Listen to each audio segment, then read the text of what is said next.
సద్గురు జ్యోతిష్యాలయం నుండి 2026 మే నెల గోచార గ్రహస్థితుల ప్రకారంగా రాశి ఫలితాలు చెప్తున్నాం. ప్రతి ఒక్క వాళ్ళకి కూడా ఈ నెల నాకు ఎలా ఉంటుంది, ఆరోగ్యంగా బాగుంటానా, ఆర్థికంగా బాగుంటానా, ఉద్యోగంగా బాగుంటానా, భార్యాభర్తల మధ్య సఖ్యత ఎలా ఉంటుంది, కోర్టు వ్యవహారాలు ఎలా ఉంటాయి, ఇవన్నీ కూడా ఉంటుంది. అందరికీ ఎన్నో ఒక క్వశ్చన్స్తో మన యొక్క వీడియోని చూస్తున్నారు.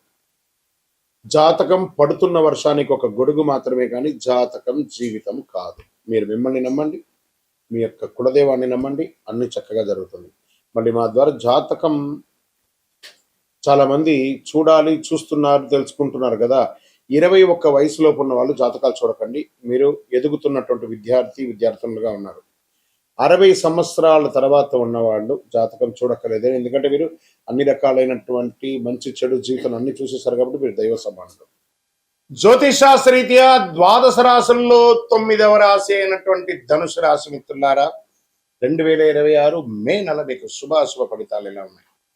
కొన్ని రోజులుగా అర్ధాష్టమ శనితో ఇబ్బంది పడుతున్నారు. కోర్స్ ఇప్పుడు కూడా అర్ధాష్టమ శని ఉంది, కానీ ధనుసు రాశి వారు ఈ నెల కీలక మలుపు తిరగబోతుంది. మీరు ఎప్పటి నుంచో ఎదురు చూస్తున్న అవకాశం వస్తుంది. మీరు సిద్ధంగా లేకపోతే అవకాశం మీకు దూరం చేస్తుంది. గోచార గ్రహస్థితి ప్రకారం గురు, శని, రాహు, కేతు, కుజుడు మంచి సడన్ ఛాన్సెస్ ఎఫర్ట్స్ వచ్చే అవకాశాలు ఉన్నాయి. ఈ నెల మీరు సహనం, పేషెన్స్ మీకు చాలా అవసరం. ఉద్యోగస్తులకి ప్రెషర్ పెరుగుతుంది. ఐటీ వాళ్ళకి రోల్ చేంజ్ అవుతుంది. గవర్నమెంట్ విద్యాల్లో స్లో ప్రాసెస్, అసాంఘికమైనటువంటి కార్యక్రమాలకు వెళ్ళకండి. డిసిషన్ తీసుకునే ముందు 2 సార్లు ఆలోచించండి. మే 20 తర్వాత కెరియర్లో ఒక క్లారిటీ వస్తుంది, అద్భుతంగా ఉంటారు. మొదటి భాగం కొంచెం స్లోగా ఉన్నట్టు, తర్వాత సెట్ అయిపోతారు. ఇంకా వ్యాపారంలో అప్ అండ్ డౌన్స్ బాగానే ఉన్నాయి. అన్ఎక్స్పెక్టెడ్ ఎక్స్పెండిచర్స్ వచ్చే అవకాశాలు ఉన్నాయి, కానీ కొత్త ఇన్కమ్ సోర్స్ కూడా బాగా వస్తున్నాయి. మీ ప్లానింగ్ మార్చేస్తే లాస్ అండ్ ప్రాఫిట్ బాగా ఉంటుందని కూడా చెప్పొచ్చు. షేర్ మార్కెట్లో ఎలా ఉంటుంది అంటే రిస్క్ పీరియడ్ అని చెప్పొచ్చు. ఈ నెల సడన్ లాసెస్ ఎక్కువ వచ్చే అవకాశాలు బాగా కనబడుతున్నాయి. సేఫ్ ఇన్వెస్ట్మెంట్ చాలా బెస్ట్. ఎమోషనల్తో ఇన్వెస్ట్ చేస్తే నష్టపోతారు. ఇంకా ప్రాపర్టీస్, రియల్ ఎస్టేట్లో మిశ్రమమైనటువంటి ఫలితాలు ఉన్నాయి. రెనోవేషన్స్, ఇల్లు రిపేరింగ్, వాస్తు సెట్ చేసుకోవడం ఇవన్నీ మంచి సమయం. పర్చేస్ అంతా కూడా కాస్త పోస్ట్పోన్ చేయండి. విదేశాల అవకాశాలు మోడరేట్గా ఉంటుంది, అంత గొప్పగా ఉంటుందని చెప్పలేము. వీసా డిలే అవుతుంది. జూన్ నెలలో మీకు మంచి ఎఫెక్ట్ కనబడుతుంది. లాస్ట్ వీక్లో కాస్త ప్రాసెస్ కనబడుతున్నట్టు స్టార్ట్ అవుతుంది. పేషెన్స్తో ఉంటే ఫారిన్ ఛాన్సెస్ కన్ఫామ్గా వస్తుంది.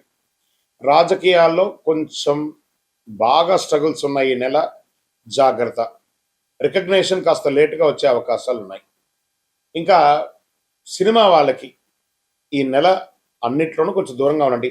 పబ్లిక్ ఫంక్షన్స్కి వెళ్ళేటప్పుడు శృతి మించకుండా ఉండడానికి ప్రయత్నం చేయండి. మీ మాటలు కానీ మీ కానీ స్టేజ్ మీదకి వెళ్ళేటప్పుడు పెద్దవాళ్ళని గౌరవించి మాట్లాడడం కానీ, పూర్వ గౌరవాలను అంతా కూడా పెట్టుకొని మాట్లాడితే మీకు మంచి అవకాశాలు ఉంటాయి. ప్రయత్నం చేయండి. మాధ్యమాల ద్వారా, సోషల్ మీడియా ద్వారా కొంచెం ప్రయత్నం చేయండి. సినిమా యాక్టర్స్కి మంచి అవకాశాలు బాగా కనబడుతున్నాయి. ఇంకా ప్రేమికుల విషయంలో వచ్చేటప్పటికి ఒకరి మీద విపరీతమైనటువంటి అపనమ్మకంతో ఎన్ని రోజులు కాపురం చేస్తారు? జాగ్రత్త పడండి. ప్రేమించేటప్పుడు ఉండాల్సింది నమ్మకమే, కానీ ఒకరి మీద ఒకరు డామినేటింగ్ క్వాలిటీస్. అది చేయకండి. నువ్వు నాతో మాట్లాడట్లేదు, నాకు టైం ఇవ్వట్లేదు. అండ్ వ్యక్తిగతంగా ఒక్కొక్కరికి వ్యాపారమో ఉద్యోగమో, అందరూ స్త్రీ పురుషులు ఎవరు బిజీగా ఉంటారు. ఆ సమయంలో ఉన్న సమయంలో మాట్లాడతారు, కానీ అన్ని పనులు వదులుకొని మాట్లాడుతూ కూర్చుంటే ఇంకా అది ప్రేమ ఉండదు, అది వేరే రకంగా ఉంటుంది. కాబట్టి జాగ్రత్త పడండి. మ్యారేజ్ లైఫ్లో మిస్అండర్స్టాండింగ్ అవన్నీ కూడా చూసుకోవాలి. భార్యాభర్తల మధ్య సఖ్యత లోపం అవుతుంది. మీ యొక్క కోపమే మీ రిలేషన్ డ్యామేజ్ చేస్తుంది, జాగ్రత్త. ఇంకా విద్యార్థులకి సడన్ కాన్స్ట్రక్షన్, అకాలమైనటువంటి సమయంలో కాన్సన్ట్రేషన్ అంతా కూడా తగ్గుతుంది. కొంచెం జాగ్రత్త పడండి. కొంచెం ఎక్స్ట్రా ఎఫర్ట్ పెడితే చాలా బాగుంటుందని చెప్పచ్చు. ఎగ్జామ్లో అబోవ్ యావరేజ్లో మార్కులు పొందే అవకాశం ఉన్నాయి. మరి ఏదో గొప్పగా సాధించేస్తారు అనుకోవద్దు. కొంచెం బాగా కాంపిటేటివ్గా ఉంది, జాగ్రత్త చూసుకోవాలి. ఇంకా ఆరోగ్యానికి వచ్చేప్పటికి బాగా back pain, joint issues, stress, over weight, thyroid ఇవన్నీ కూడా వచ్చే అవకాశం ఉన్నాయి. ఏదో ఒక కొత్త వ్యాధి, ఏదో ఒక రకమైనటువంటి తెలుసో తెలియక షుగరో బీపీఓ ఏదో అటాక్ అయ్యే అవకాశాలు ఉన్నాయి. డాక్టర్ దగ్గర సంప్రదించండి. రెస్ట్ తీసుకుంటే చాలా మంచిది. ఇంకా వ్యవసాయదారులకి మిక్స్డ్ రిజల్ట్ అని చెప్పొచ్చు. వెదర్ ఇంపాక్ట్ ఉంటుంది. ప్లానింగ్ చాలా అవసరం అని కూడా చెప్పొచ్చు. ఇంకా సంతాన విషయంలో కాస్త పేషెన్స్ అవసరం అండి. కొంచెం ఓపిక పట్టండి, అన్ని మంచిగా అవుతుంది. కోర్టు వ్యవహారాలు మిశ్రమంగా ఉన్నాయి.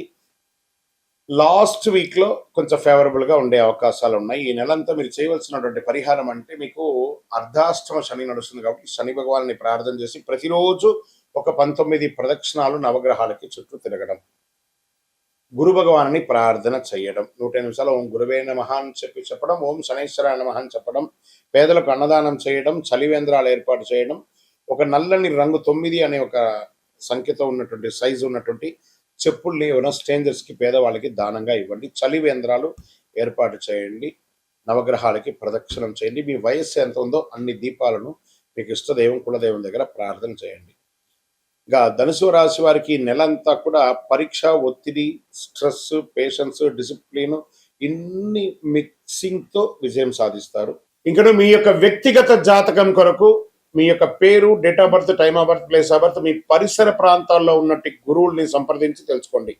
లేదా గురుగారు మీ ద్వారానే మేము అపాయింట్మెంట్ తీసుకోవాలనుకుంటున్నామంటే మా డిస్ప్లేలో కనబడుతున్నటువంటి నెంబర్కి మళ్ళీ చెప్తున్నా, మీ పేరు, date of birth, time of birth, place of birth WhatsApp చేయండి.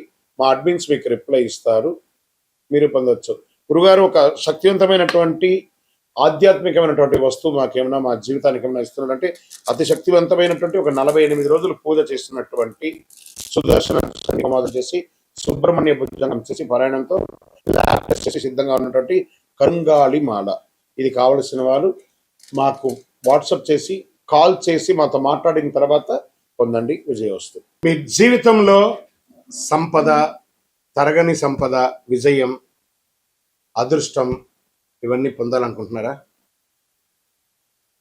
మా ఛానల్ ఈ యొక్క వీడియోని ఖచ్చితంగా చూడండి.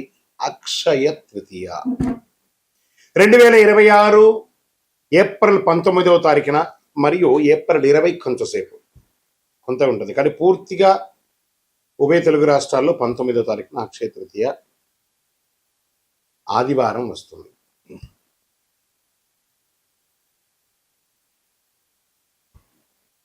ఈరోజు చేసే పుణ్యాలు కానీ, దాన ధర్మాలు కానీ, కొనుగోలు కానీ అన్నీ ఎప్పటికీ తరగని కూడా చెప్తూ ఉంటారు.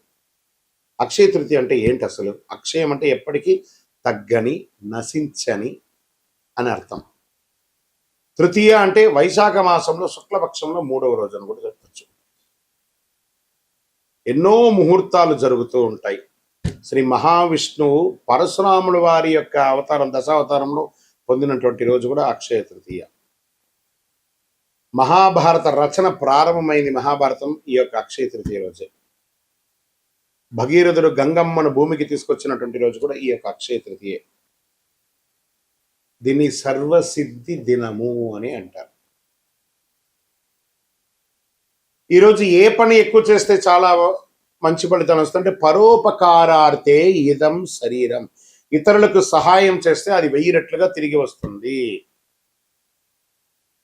ఈరోజు కల్లుప్పు ఉంటుంది చూసారా, కల్లుప్పు, దొడ్డుప్పు, దాన్ని కొంటే ఐశ్వర్యం పెరుగుతుంది అంటారు.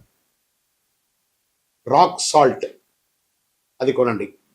ఇంకా కొంతమంది బంగారం కొంటూ ఉంటారు, అది వారి వారి ఇష్టం, కానీ ఎక్కడ కూడా చరిత్రలో బంగారమే కొనాలని రూల్ ఎక్కడ చెప్పలేదు.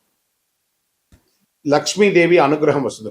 బంగారం కొనడం గైనే కదా, ప్రాపర్టీ పెరుగుతుంది. ఇంకా ఈరోజు ఏం చేయాలి? లక్ష్మీ అమ్మవారికి కనకదార స్తోత్రం చేయండి, లక్ష్మీ అష్టోత్తరం చేయండి, లక్ష్మి కుబేరుని ప్రార్థన చేయండి. యక్షాయ కుబేరాయ వైశ్రవణాయ ధనధాన్యాధిపతయే ధనధాన్య సమృద్ధిం దేహి దేహి తాపయ స్వాహ అని చెప్పి మంత్రాన్ని చెప్తూ చక్కగా కుబేరునికి ఇంట్లో దీపం వెలిగించి పూజ చేస్తే డబ్బు, ధనం, వ్యాపారం అద్భుతంగా పెరుగుతుంది. సరే, ఈరోజు ఏమైనా దానం చేయొచ్చు అంటే అన్నదానం, నహి నహి బహుదానం, అన్నదానం సమానం అన్నారు. ఒక పేదవాళ్ళకి ఒకరికైనా భోజనం పెట్టండి. ఏదైనా దుస్తులు, కొత్త దుస్తులు, వాడిన దుస్తులు ఇవ్వకూడదు, కొత్త దుస్తులు దానం ఇవ్వండి పేదవాళ్ళకి. 100 రెట్ల పుణ్యం పెరుగుతుంది ఆ రోజు చేయడం వల్ల. ఇంకా కొత్త పనులు ఏమైనా ఈరోజు ప్రారంభించవచ్చు అంటే బిజినెస్ ప్రారంభించండి, ఇల్లు కన్స్ట్రక్షన్ ప్రారంభించండి, ఏదైనా మార్కెట్లో పెట్టుబడి పెట్టాలని కూడా పెట్టండి. సక్సెస్ ఛాన్స్ 1000 రెట్లు మీకు పెరుగుతుంది.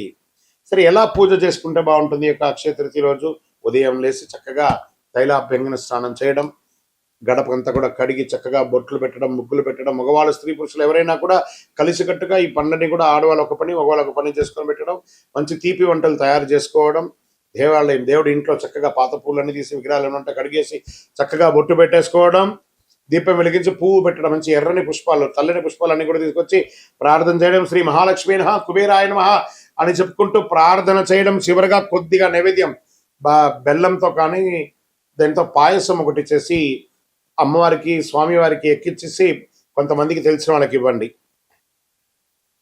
నైవేద్యం పెట్టడం అనేది చాలా ముఖ్యం. మరి ఈరోజు చేసేవన్నీ చెప్పుకున్నాం కదా, చేయకుండా ఏమైనా ఉన్నాయా? కోపం అసలే ఉండకూడదు. ఈరోజు ఒక్క రోజైనా ప్రయత్నం చేయండి. ఈరోజు నేను ఎవరిని కోపడను, గొడవలు అసలే ఉండకూడదు, అప్పులు తీసుకోవడం చేయకూడదు, ఎందుకంటే అదే కంటిన్యూ అవుతుంది. నెగిటివ్ ఆలోచన లేకుండా చూసుకోవాలి. ఈరోజు చేసిన ప్రతి విషయం మల్టిపుల్గా వస్తుంది కాబట్టి అలా చేయాలి. ఇంకా ఈరోజు మీరు ఏది మొదలు పెడితే అది జీవితంలో ఎప్పటికీ కొనసాగుతుంది. అందుకే అక్షయం అన్నారు దీనికి. మంచి ఆలోచనలు, మంచి పని, మంచి నిర్ణయం తీసుకోండి. ఈ అక్షయ తృతీయ మీ జీవితంలో సంపద, శాంతి, విజయం, కోరుకున్న వాళ్ళకి కోరుకున్నంత ఇచ్చే కొంగు బంగారం ఆ అమ్మవారి అనుగ్రహం ఉండగా మీకేం కావాలి? విజయోస్తు. అక్షయ తృతీయ శుభాకాంక్షలు. మా ఛానల్ ప్రేక్షక మిత్రులారా, అన్ని నచ్చుతున్నాయి, మీరు కొంచెం సబ్స్క్రైబ్ చేస్తే బాగుంటుంది. అంతే. విజయోస్తు. గురుగారు, అక్షయ తృతీయ రోజు బంగారం ఖచ్చితంగా కొనాలా? చాలా మాధ్యమాల ద్వారా చూస్తున్నాం కదా. దీని యొక్క వివరణ ఏమంటే బంగారం కొనడం తప్పు కాదు, కానీ బంగారం కొంటేనే అక్షయ తృతీయ అంటే తప్పు. జీవితంలో ఆస్తులు పెరగడానికి ఒక సూచిక. అప్పుడు ఉన్న వాళ్ళు కొంటారు. కొంతమంది ఆ బంగారం కొనాలంటే ఈరోజు అందని కొద్దిగానే ఉంది. మరి వాళ్ళ బంగారం కొనకపోతే వాళ్ళ జీవితాలు బాగుపడవా? అలా కాదట. బంగారం లాంటి మనిషిని కొనండి, బంగారం లాంటి మనిషిలాగా ఉండండి. అందుకే ఏం చెప్పారు? అన్నిటికీ ఐశ్వర్యమైనటువంటి కల్లుప్పుని బంగారంగా కూడా భావిస్తారు. కాబట్టి కల్లుప్పు కనీసం ఒక కిలో బావైనా ఇంటికి కొనండి, అదే బంగారం. అక్షయ తృతీయ రోజు ఉపవాసం ఉండాలంటే ఎక్కడ రాయబడలేదు, ఉంటే మంచిది. ఉపవాసం అంటే దేవుడికి దగ్గరగా నివసించడమే, కానీ అక్షయ పేరు చెప్పుకొని కుంభాలు తినడం కాదు, బాదం పాలు తినడాలు, పండ్లు తినడాలు. ఉపవాసం ఉంటే ఉపవాసంగా ఉండండి, కానీ ఉపవాసం ఉండాలని ఆ రోజు రూల్ అంటూ ఏమీ లేదు. చక్కగా పిండి వంటలు, బ్రహ్మాండమైనటువంటి శక్తి కొలది పిండి వంటలంతా అమ్మవారికి వెలిగించేసి దాన్ని చక్కగా తినండి మీరు ప్రసాదంగా. ఎవరొద్దన్నారు? అక్షయ తృతీయ రోజు ఎలాంటి పనులు మొదలుపెట్టాలి? గృహప్రవేశం, భూమి పూజ, నూతన వ్యాపారం, నూతన ఉద్యోగానికి అప్లికేషన్స్, నూతన యూట్యూబ్ ఛానల్స్. మనం కూడా ఛానల్ వాళ్ళమే కదా. నూతన యూట్యూబ్ ఛానల్స్, మంచి ఐడియాలజీ, మంచి థంబ్నైల్స్, మంచి ఎలా క్రియేట్ చేయాలి అవన్నీ కూడా చేయడం మంచిది. అక్షయ తృతీయ రోజు పుస్తకం రాయడము, లెక్కలు రాయడము, ఏది చేసినా మల్టిపుల్గా వస్తుంది. వ్యవసాయం దున్నడము, ఒక చెట్టు అయినా నాటడము, చలివేంద్రాలు ఏర్పాటు చేయడము, ఇలాంటివన్నీ కూడా చేయవచ్చు. దానాలు ఈ అక్షయ తృతీయ రోజు ఎలాంటి దానాలు చేస్తే చాలా బాగుంటుంది? ఒక చెప్పులు దానం ఇవ్వండి పేదవాళ్ళకి, ఒక వస్త్ర దానం ఇవ్వండి, ఒక పేదవాళ్ళకి భోజనం పెట్టండి. మీరు ఏది చేస్తే అది 1000 రెట్లు 1,00,000 రెట్లు మనకు తిరిగి వస్తూ ఉంటుంది. అలా చేయండి. ఒక దేవాలయానికి ధూపదీప నైవేద్యానికి ఇవ్వండి.